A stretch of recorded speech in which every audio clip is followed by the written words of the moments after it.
بسم اللہ الرحمن الرحیم۔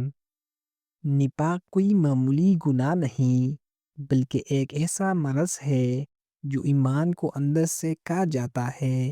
نبی کریم صلی اللہ علیہ وآلہ وسلم نے صاف الفاظ میں منافق کی پہچان بتا دی ہے۔ حضرت عبداللہ بن عمر رضی اللہ عنہما روایت کرتے ہیں کہ رسول اللہ صلی اللہ علیہ وسلم نے فرمایا، چار عادتیں جس شخص میں ہو وہ خالص منافق ہوتا ہے، اور جس میں ان میں سے ایک عادت ہو اس میں نفاق کی ایک عادت ہے جب تک وہ اسے چھوڑ نہ دے۔ صحیح بخاری حدیث نمبر 34، صحیح مسلم حدیث نمبر 58۔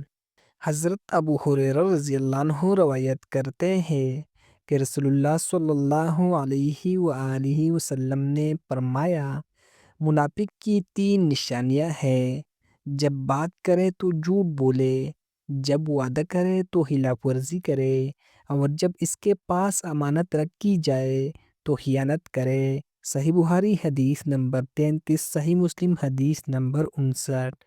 قرآن پاک میں ارشاد باری تعالیٰ ہے، بے شک منافق جہنم کے سب سے نچلے درجے میں ہوں گے۔ سورۃ النساء آیات نمبر 45۔ نفاق کا مطلب صرف زبان کا جھوٹ نہیں بلکہ کردار کی خرابی ہے۔ سچا مومن قول اور عمل میں ایک جیسا ہوتا ہے۔